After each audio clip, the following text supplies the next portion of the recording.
Hmm. No audio Oh, there. boy. This is weird.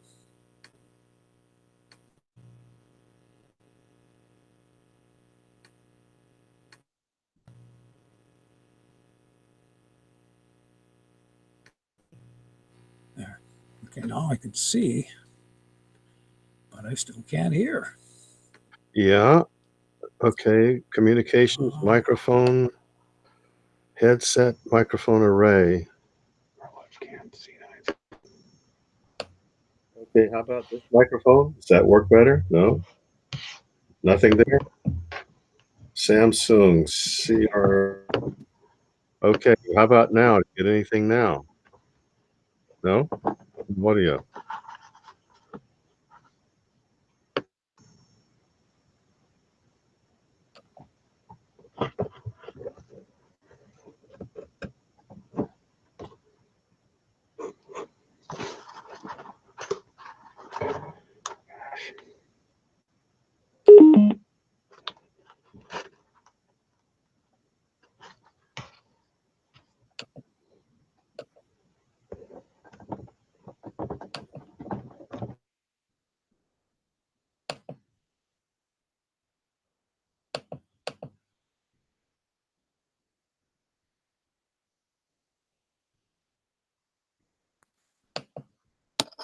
Hello. Anything there now? okay, still can't hear you.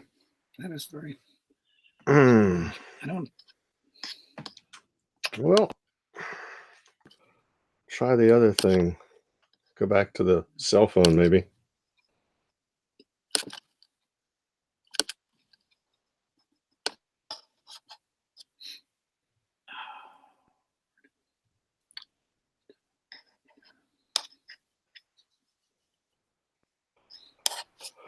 Okay.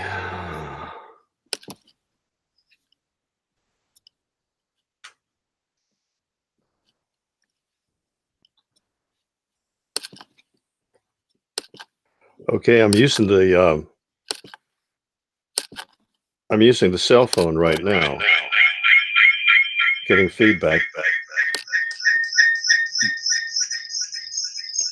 Seeing two of you. Yep. Are you still got no audio with either one? I'm getting feedback because I've got two of them on.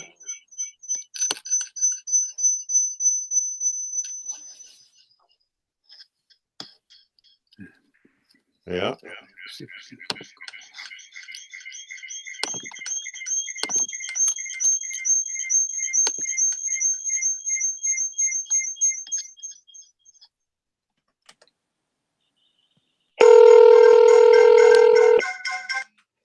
Hello. Okay, I have you there on Yeah. on the phone, and I can see you. I can see your image now on the camera. I don't know what happened to our audio, but first of all, did everything come out okay? Is everything? Yeah. It turns out that she had the wrong day for the appointment, so we got to reschedule it anyway. Oh, okay. I was Yeah. concerned that maybe something was amiss, if something serious had happened, and Well, she's having trouble walking with her knee. That I was the see. problem. Yeah. Well, let's see. It looks like I'm still rolling here. If you want to, if you have time, we can just push on from here, if that's okay. Okay, but with the cell phone or see, I've got both open right now. Yeah, I think I'm going to have to use both because I'm not getting any audio through the Hangout system, so it should record. I can hear your audio on the Hangout Okay, through the phone. let me mute. Okay. Is that better? No feedback, right? No, you sound great. It's just that it won't come through the video screen for some reason. I don't know what that's all about. But if it's not too inconvenient for you, we can do it this way. And Yeah, let me make sure that we got no feedback either way here. okay. Hang on just a minute.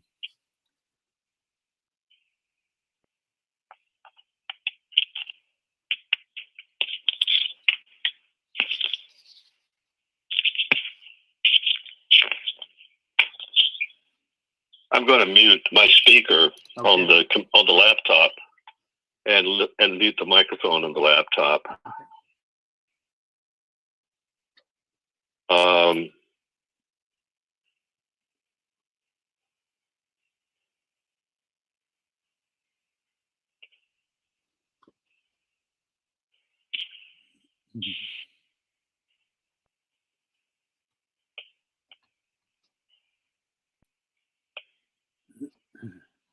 Okay.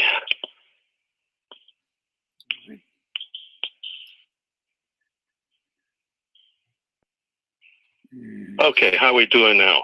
That sounds good. Sounds good. Okay, good. Okay. All right, terrific. All right, I'm going to, what I'm going to do here is about 25 minutes all in all. And for the interview, I'll be sticking to the book. Of course, we can go in any direction you like. That's okay. No problem. No stop downs, no breaks or anything like that. As I said, it's all recorded. So I'll go straight through and we should be done in about 25. So if you're set. All set. All right. Yeah. All right, here we go. Hi, and welcome to Chief for Yourself. Glad you're with us today, wherever you happen to be in the world at this moment. Panic. Just the sound of that word makes you a bit queasy. Panic and anxiety, along with claustrophobia, have been long-time challenges with no reliable solutions. And I know I have some experience with anxiety and anxiety attacks, and I know how terrifying they can be. Well, our guest today is the originator of a program to end panic, anxiety, and claustrophobia. Tom Bunn is a licensed therapist, a regular contributor to Psychology Today, and a former U.S. Air Force captain and commercial airline pilot, too. Tom is also the author of Panic Free, a 10-day program to end panic, anxiety, and claustrophobia. Tom, thanks for being with us today. I really appreciate it. John, thanks for having me on. I really like the idea of getting the word out because this is going to make a big difference in a lot of people's lives. It sure will. And you know, before we get directly into the book, I just want to ask you, as someone who flew the Air Force's first supersonic jet fighter, I've interviewed pilots before, jet pilots. Yeah. I don't think I've ever asked this question. What does it feel like to fly at faster than the speed of sound? What is the sensation? What are your thoughts? What is that like? It's a big letdown. The day that they told us, okay, you guys are going to go up and go supersonic today. All right, so we went up to, I forgot what altitude, somewhere in the 30,000 foot range, and pushed the throttle all the way up and went to afterburner to get all the thrust we could out of the airplane. And as you get closer and closer to the speed of sound, the wind resistance, the drag, the shock wave builds up, and your acceleration just gets to be almost nothing. And so when you finally get the plane to go through the speed of sound, it's just all academic. You're just looking at a dial that says, okay, you just went Mach 1.001. And you sit there and it says, now you're going Mach 1.002. It was amazingly boring because there's nothing happening when you're just boring a hole in the sky. Oh, another day at the office.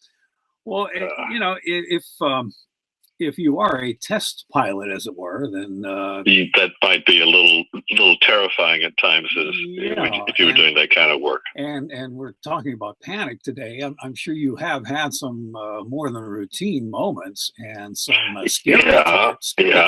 That's flying the F-100. If you weren't afraid, you didn't understand what was going on. Yeah. It was a dangerous airplane. Yeah. So how does one make that transition from pilot to dealing with people who experience panic? Wow, tell us that story. It wasn't intentional.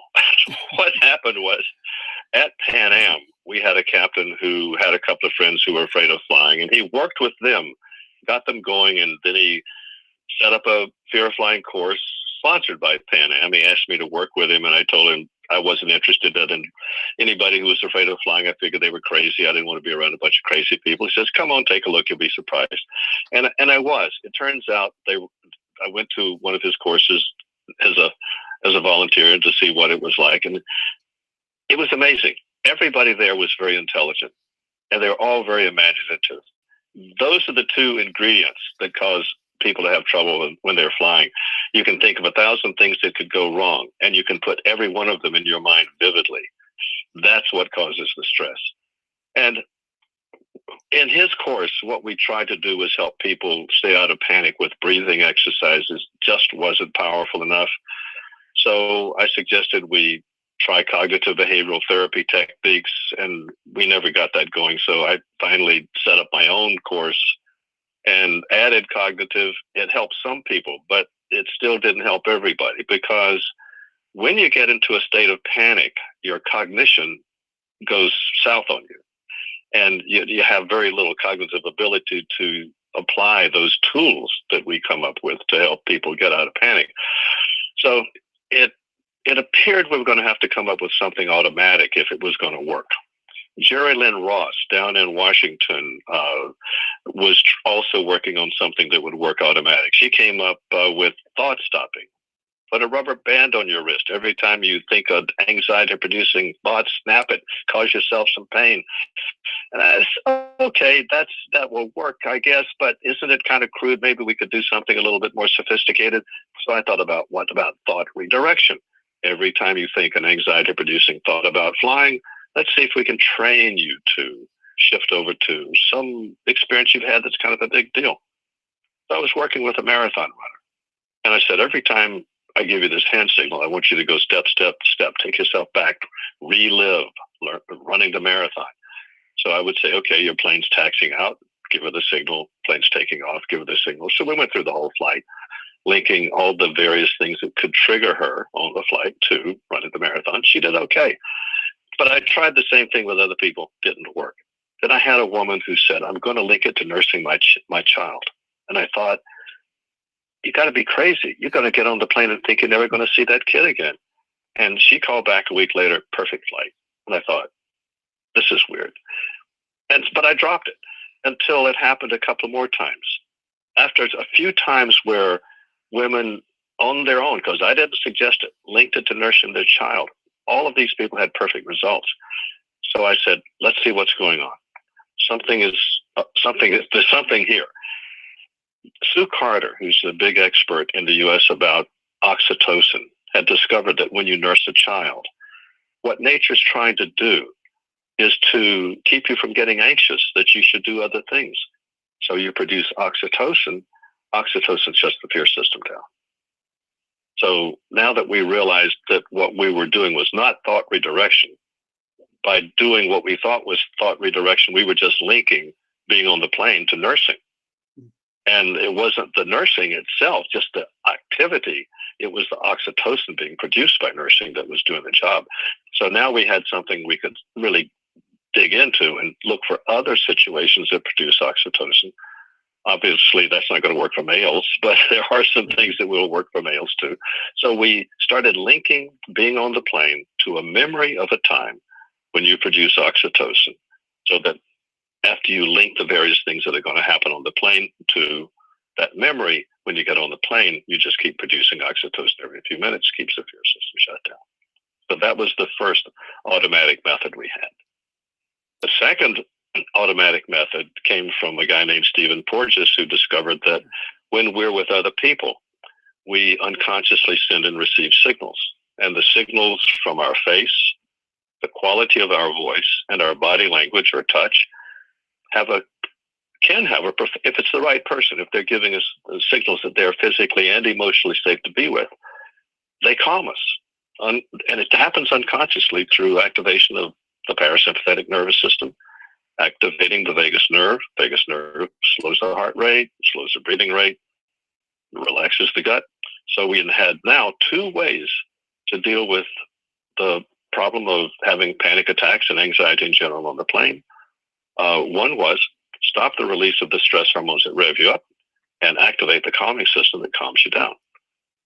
So as it worked out, we were running very high numbers in terms of stopping panic on the airplane, somewhere around 85%. And I thought, meanwhile, that on the ground, cognitive behavioral therapy was doing a good job. But I happened to take a look at the stats. Cognitive only stops panic for maybe 17% of the people who get treated by it. So I figured it's time to do a book on what we had discovered that will work in the plane can work on the ground even easier because it's not as demanding a situation. I mean, for example, going into an MRI or a tunnel or bridge, high places, that's stressful. But the thing about the airplane, it combines all of them. So if we could stop panic on the airplane, that was the lab we developed this, then it's easy to stop panic on the ground. So that's how this book came about. Mm-hmm. When I'm flying, and I know a lot of other people do this too, I like to grab an aisle seat, and I'm wondering, are we really looking for some sort of imaginary escape in case something happens? I mean, is there something to having an aisle it seat? Could be, but also you're giving yourself more visual space when you're in one of those inner seats, particularly the way they cram people into airplanes now. You just got no physical space and no visual space. At least if you're on the aisle, you can look down the aisle, so you psychologically have more space because you can see for several feet. You say that Panic Free picks up where early childhood development was arrested. Would you talk a little bit more about how that happens in childhood? The interesting thing here is that when we're born, the revving up system is totally mature. Any baby knows how to scream bloody murder and get our attention, but the child has no ability on their own to calm down. They do have a calming system called the parasympathetic nervous system. They have that system. They have the hardware. They don't have software. So for the first year and a half or 2 years, someone else has to calm the baby. Someone else has to activate that system. And the way it's done, now that we know from Porges's research, the way that's done is intuitive, but the way it's done in terms of neurological study is those signals from the mother's face, from the quality of her voice, and from her touch. So the research now shows that if a child is comforted at least half the time when upset, not just slightly comforted, but comforted completely, to the point that they're completely calm, that will produce the security that the child needs to develop a way to ultimately be able to activate the calming system themselves. However, the research shows something that's pretty shocking. It just came out a couple of weeks ago that if a parent frightens a child just once, they don't develop this. And that bothers me because I think almost every parent loses it once in a while. So if you look at the stats about who's securely attached, about 60%, about 40% not securely attached, I think that's a pretty low bar to say you need to be calmed 50% of the time or better. I think that's easy. But what's not so easy is never losing it with a child and doing something that's scary to the child, like yelling at them or shaking them, or for some reason the research mentioned growling at them. And it also mentioned, and this is something I think that we have seen happen and also with kids, is the parent wants the child to follow along and the child's not following, so the parent acts as if they're going to abandon the child, and then the child rushes up. They say that also produces insecure attachment. But what I wanted to get to, in order to develop the ability to calm yourself, you need to have the security of being calmed by a parent for a year and a half or 2 years. Oh, okay. I wanted to clarify that. That's an important point, I think. You gave some mention of meditation in the book, but I think there were conditions to that as to whether meditation can work or maybe isn't so helpful. Can you clarify that? Well, I'm sorry, but the audio, I wasn't sure if you said medication or meditation. Oh, meditation, mindfulness. Okay, meditation. Yeah. Well, you see, what I see happening with a lot of people I work with who panic easily on the plane is they don't have a lot of ability to look inward. So ordinarily, when a person is cool, calm, and collected, they're aware, whether they are doing, what kind of processing is going on. Is it perception of what's outside, or is it imagination about something that's not outside but could be, or is it memory? We look inward, and we kind of monitor ourselves inside, and we know what kind of processing is going on, so we know whether what we have in mind is real or imaginary. But when a person gets stressed enough, that ability disappears, and whatever's in the mind is if it's imagination, it masquerades as reality. And you see, what I'm want to get to is that a person who doesn't do very much looking inward doesn't develop a robust ability to look inward. So they are more vulnerable to panic than a person who does more looking inward and develops a robust ability to look inward. It takes more stress for them to lose the ability to tell the difference between what's real and what's imaginary. I mean, even today I was talking with a client who said, I have this feeling that if I get on this plane tomorrow, I'm going to die. I'm going to crash. And what's happening is that the stress of thinking about being on the plane is causing her to lose track between what she has in her mind that's imaginary. It's imaginary that her plane's going to crash, but it seems very real to her because she's not being able to really sense that it's just a thought. Mm-hmm. Mm-hmm. Well, speaking of medication, after medication, Yes. The treatment of panic with meds is people will use meds to do that, but there are side effects. You want to talk about some of that effect of medical treatment? Yeah, and the stats also are kind of disappointing with that. I mentioned 17. Well, the numbers are 17% of people treated with CBT become panic free, but when you add CBT and meds, it gets to around 35 or 36. That's still not great. And meds are controversial because they're pretty addictive, and you have to take pretty high doses of them to control panic. Yeah, that's when I dealt with anxiety attacks. Now that's not panic, but I dealt with anxiety attacks. I went to a doctor and he gave me tranquilizers. I went through that whole thing and I used breathing and all of that. But as I said, anxiety and panic are different. So if you would explain those differences. Yeah, I think what happens that's the difference is that you can be anxious about something, but you still have some idea that it might happen, it might not happen.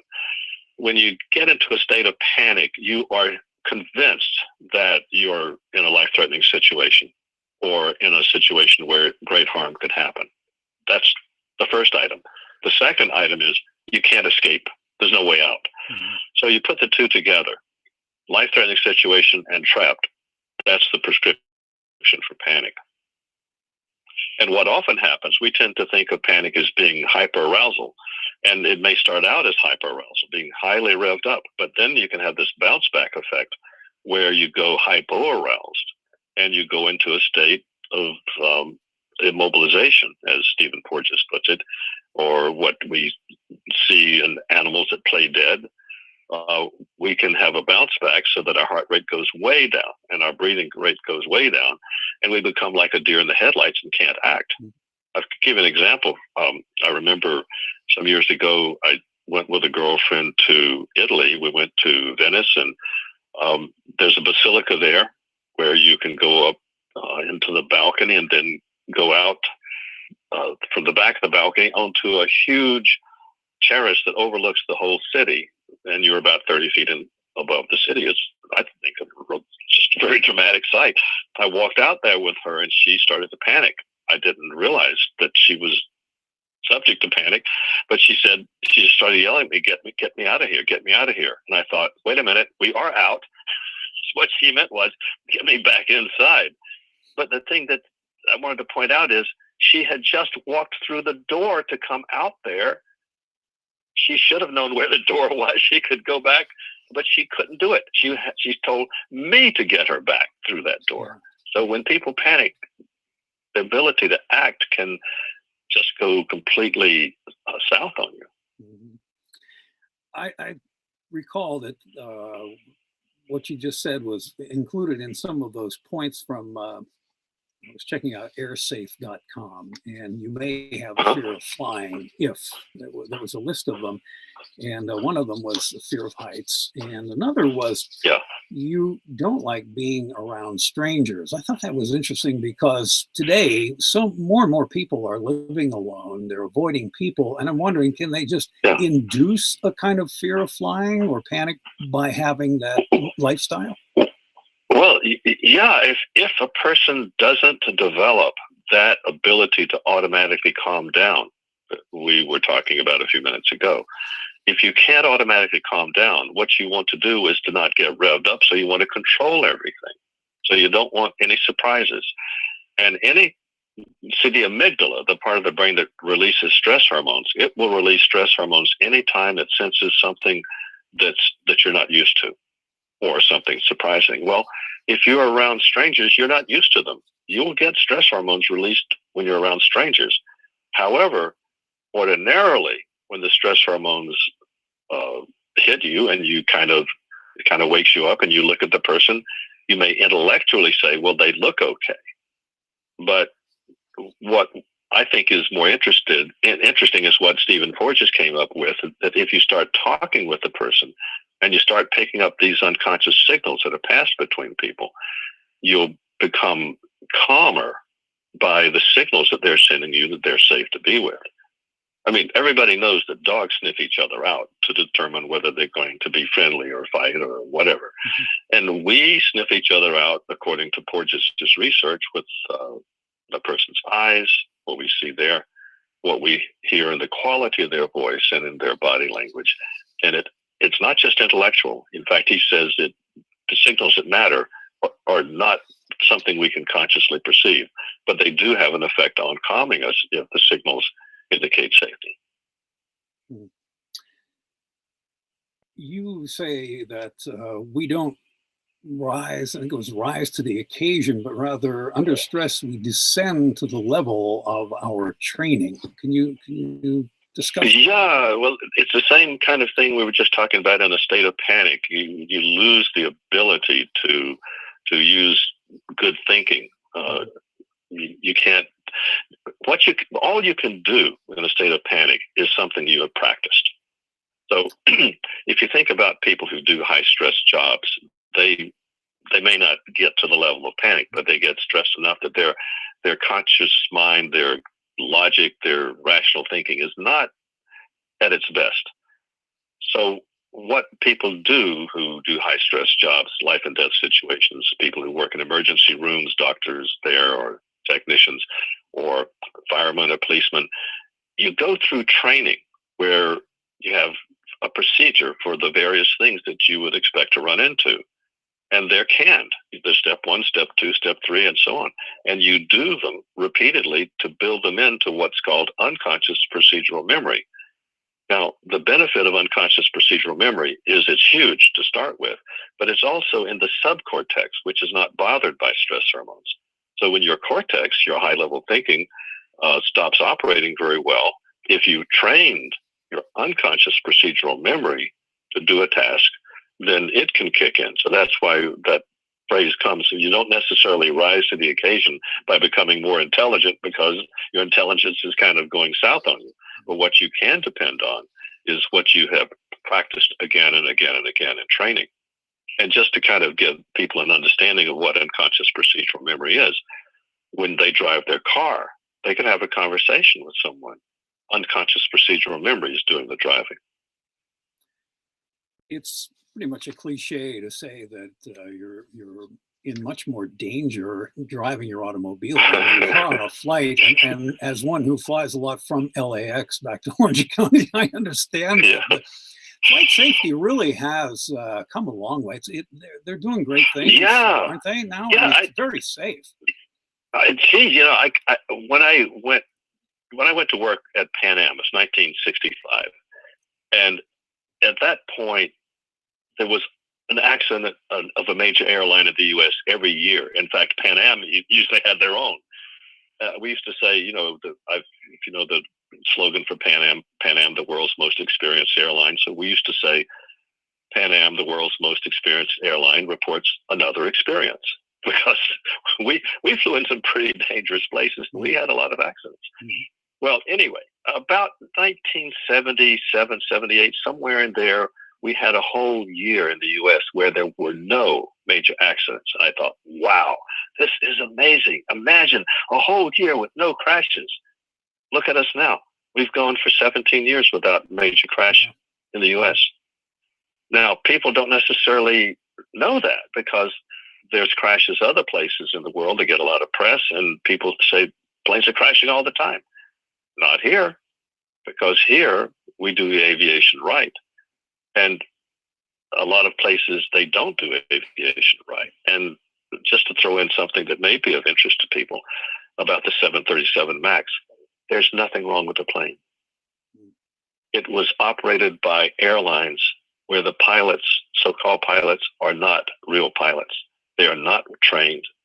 They don't even, the procedure that would have taken care of the malfunction the MAX had is a procedure that every Boeing pilot in the U.S. memorized. I learned it back in 1965. The procedure hasn't changed. It's very simple. I could fix that problem in 3 seconds, but they didn't even know the procedure. They were supposed to memorize it. They didn't even know it existed. Are they cutting corners, those airlines? Are they more than cutting corners? No. Far more than cutting corners. There was a time, I'm told, that when Lion Air, at one point, did not pay co-pilots. They just took people who were like trainees and had those people pay them to let them sit in the right seat. Oh, pay to play. Oh, it's not where you want to see that. No. I'm wondering, do airlines refer the so-called white knuckle flyers to you? It seems like it would be a good idea for them to send you people, or to at least let your service be known. Do you work in cooperation with the airlines to... Southwest sometimes sends people to us. We approach the other airlines, but the only airline that was helpful in that regard was Southwest. All right. Well, I don't know if you have any other well, the main thing, I guess, is that here we had this lab at 30,000 feet where we were helping people deal with fear of flying. The main thing they were worried about, not the plane crashing so much, but crashing psychologically. And we stopped panic there. And so it's a piece of cake to stop it on the ground. So that's why it's easy to do it in just a week or 10 days.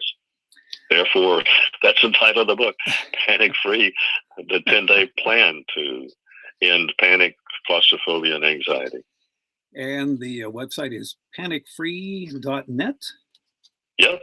Panicfree.net. All right.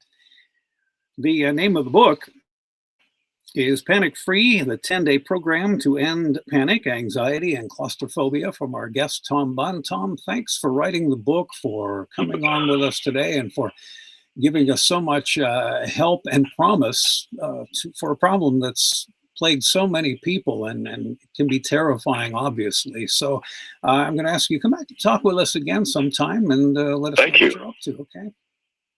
Wonderful. Thanks for having me on. I appreciate that. Thank you again. Have a wonderful day. And my best to your wife. I hope she's doing well. Okay. Thank you so much. Okay. Bye-bye. Bye-bye. Okay. That's Tom Bunn. And I will link to Tom's website at chiefforyourself.com. And when you're at chiefforyourself.com, as I always like to remind you to please, if you would, subscribe for the Genuine blog posts. You can do that by leaving your website or your email address into that little box at the top of the page. We'll send you all of the guest information and everything else you need to know about what's going on with the show, and you'll get the Genuine blog posts too. It's a great way to stay on top of things around here, because they do change from time to time, and I always like to let you know exactly what's going on. So that's going to do it for today. Thank you so much for being here and for all the likes and follows and support. It is always greatly appreciated. So I will simply say, be well, and I will talk to you soon.